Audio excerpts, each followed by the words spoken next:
Tu peux être prédicateur, hein? Tu prêches bien, mais ton amour pour ta femme, pour ton mari, c'est seulement l'éros et c'est seulement le philéo. Il n'y a pas l'agapao. Et l'agapao sera révélé le jour qu'il y aura un problème.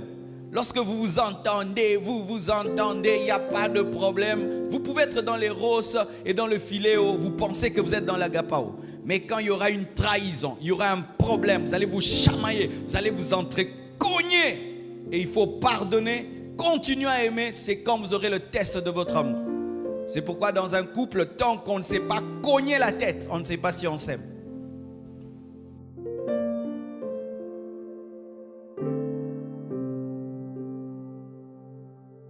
Et il y a trois sortes d'amour. Il y a l'amour éros, il y a l'amour philéo et l'amour agapao.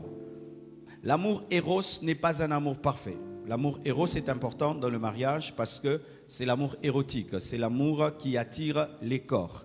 Et comme dans le mariage, on ne va pas que prier, gêner, il y a aussi la sexualité, c'est important. Tu ne peux pas te marier à quelqu'un sans qu'il y ait l'amour éros. Tu ne peux pas te marier à quelqu'un si physiquement, il n'y a pas le sexe appel, il n'y a pas le feeling sexuel, tu ne peux pas. Mais ce n'est pas ça qui t'amène à te marier. On ne se marie pas sur base de l'amour éros seulement. Si tu as de l'attirance physique envers un homme, vers une femme, ce n'est pas ça d'abord qui doit t'amener à te marier. C'est déjà un palier, mais ce n'est pas la totalité parce que l'amour éros ne garde pas dans le mariage. Tu peux ressentir l'amour éros envers une femme et puis une autre et puis une autre. Tu peux ressentir l'amour éros envers un homme, un autre homme, un autre homme. Alors, quand tu te maries sur base de l'amour éros, tu seras infidèle parce que l'éros est changeant. Tu peux avoir de l'attirance physique et puis ne plus en avoir et puis en avoir pour quelqu'un d'autre. C'est pourquoi vous voyez des gens qui tombent dans l'infidélité parce que leur mariage est fondé sur l'éros. Jésus ne nous a pas aimés de l'amour éros. Deuxièmement, il y a l'amour philéo. C'est un niveau plus élevé. C'est un amour qui relie les amis. C'est un amour qui relie les membres d'une même famille. Et c'est cet amour-là qui nous pousse à rechercher une femme comme amie. Et c'est très bien.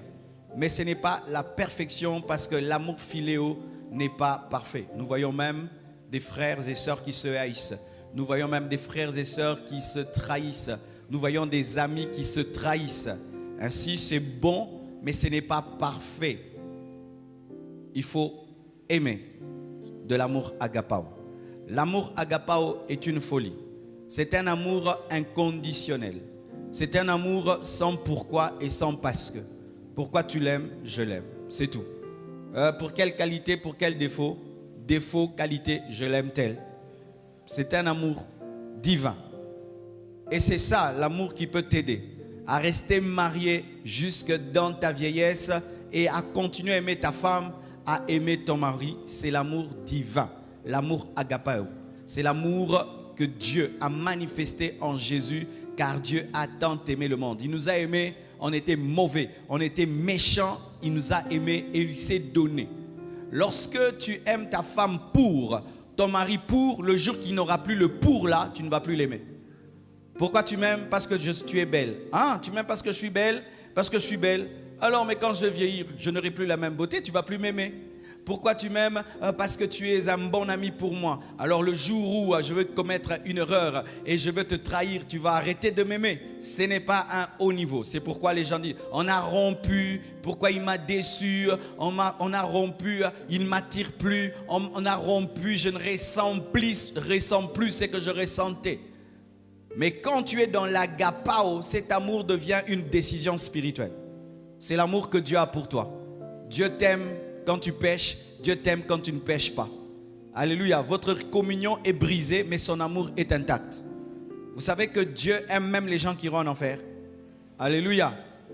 C'est ça, c'est de cette manière-là que tu dois aimer ton mari, aimer ta femme. Si ton amour pour ton mari, c'est un bon mari. Ah bon? Le jour que sera un mauvais mari, tu ne vas plus l'aimer. Pourquoi tu aimes ta femme? Elle prépare bien. Ah bon? Le jour qu'elle va mal préparer, tu ne vas pas l'aimer. Pourquoi tu aimes ta femme? Elle est propre. Ah bon? Le jour qu'elle sera sale, tu ne vas pas l'aimer. Pourquoi tu aimes ton mari? Il est riche. Le jour qu'il sera pauvre, tu ne vas pas l'aimer. Pourquoi tu aimes ton mari? Parce qu'il m'aime. Ah, si tu n'aimes pas, tu ne vas plus l'aimer. Mais Dieu nous aime même quand on ne l'aime pas. Amen. Hein?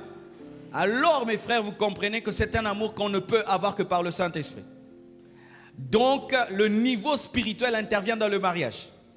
Car les chrétiens charnels opèrent dans l'éros et opèrent dans les philéos. Ils n'opèrent pas dans l'agapao. Et tu peux être prédicateur, hein? Tu prêches bien, mais ton amour pour ta femme, pour ton mari, c'est seulement l'éros et c'est seulement le philéo. Il n'y a pas l'agapao. Et l'agapao sera révélé le jour qu'il y aura un problème.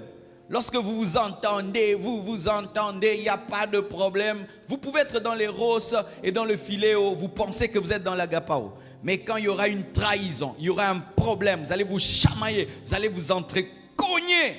Et il faut pardonner, continuer à aimer, c'est quand vous aurez le test de votre amour. C'est pourquoi dans un couple, tant qu'on ne sait pas cogner la tête, on ne sait pas si on s'aime. C'est le jour que vous allez vous cogner la tête, que vraiment ton mari te déçoit, ta femme te déçoit. Maintenant, on va voir si le turbo agapao va entrer. Et si tu ne l'as pas, fini. C'est ça, quand tu vois, quand ton mari physiquement ne t'attire plus, le mariage n'est plus. Pourquoi? Parce que vous avez fondé votre couple sur l'éros. Fondez votre couple sur l'agapao. Et là où il y a l'agapao, il y a toujours le philéo et l'éros. Amen. Et s'il n'y a pas l'éros, parce que l'éros disparaît dans la vieillesse. Dans la vieillesse, tu as 80 ans, ta femme a 75 ans. Il n'y a plus d'éros, n'est-ce pas? Il n'y a que le philéo et l'agapao. Et c'est l'agapao qui tient dans la vieillesse. Amen.